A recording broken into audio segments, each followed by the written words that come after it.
Uyu munsi tugiye kubaganirira ku myitozo ngororamubiri. Ubusanzwe imyitozo ngororamubiri ni ikintu gikenerwa mu buzima bwa buri munsi bw'Abanyarwanda ndetse n'abanyamahanga muri rusange, ariko usanga abantu bayikora mu buryo budasobanutse cyangwa se mu buryo butari bwiza, ku buryo iyo myitozo ngororamubiri umumaro wakagombye kugera ku mubiri yabo atari ko bigenda kubera ko baba batabikoze uko biteganijwe. Ubundi imyitozo ngororamubiri igabanyijemo ibice bine. Hari iyo bita endurance cyangwa se aerobic, hakaba izo bita strength, hakaba izo bita balance, hakaba n'izo bita flexibility. Iyi myitozo ngororamubiri navuze haruguru nubwo itandukanye, ifatanyiriza hamwe kuzanira uwayikoze ubuzima buzira umuze. Niyo mpamvu umuntu wese agirwa inama yo kuyikora yihuza kugira ngo abone inyungu zayo zose. Imyitozo ngororamubiri ifite akamaro kanini ku buzima bwa muntu, akaba ari rwo rufunguzo ku buzima buzira umuze. Gusa nanone sinatinya kuvuga ko ari na kimwe mu bintu bitera ubute kibaho. Igitangaje ni uko umwe mu mimaro y'imyitozo ngororamubiri harimo no kuvura ubunebwe.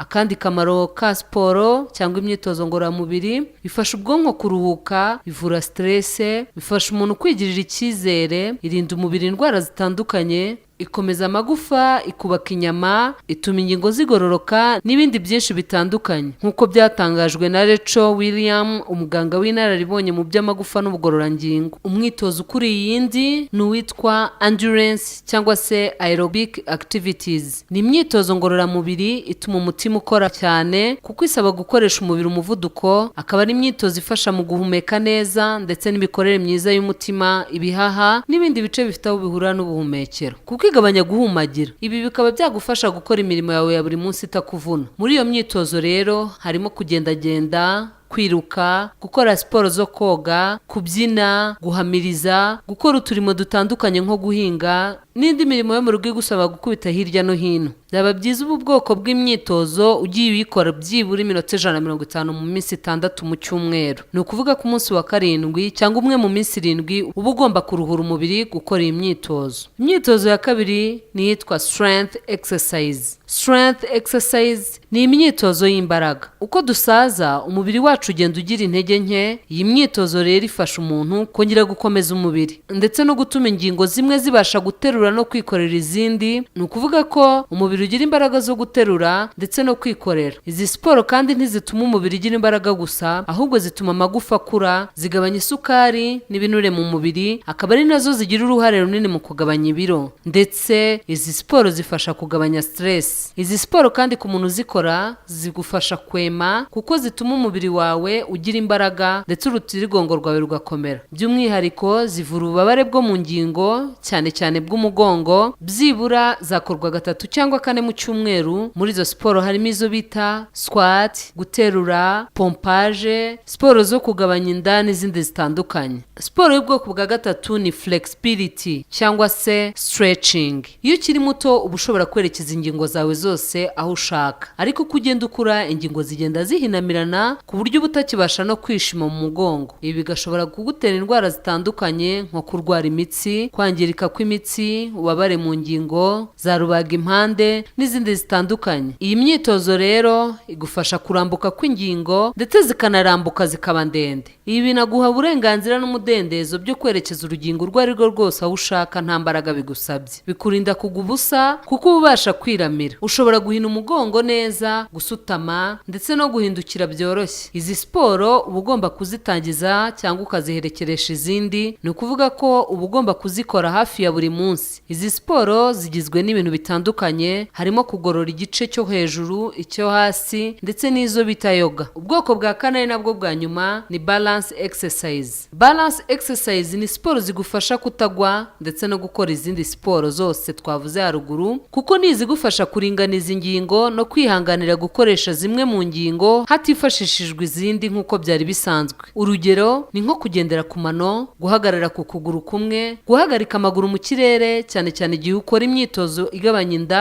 n'izindi zitandukanye. Impamvu rero imyitozo yuzuzanya ni uko utabasha gukora imyitozo y'imbaraga udakora izigabanya guhumagira, kuko bisaba umwuka ndetse ukenera kuba umubiri wawe uba ushobora kwerekezwa ahariho hose kugira ngo ubashe gukora ibyo wasabwe gukora. Kandi ingingo zimwe na zimwe cyane nk'amaguru agomba kuba yiteguye kwirengera umubiri wose mu gihe bibaye ngombwa. Niyo mpamvu umuntu wese asabwa gukora imyitozo ngororamubiri, yaba ari muto, yaba akuze wese yaba ananutse cyangwa abyibushye kugira ngo agire ubuzima buzira umuze kandi agire igihagararo cyiza. Mwabiteguriwe kandi mugejejweho na Faustin Ingabire.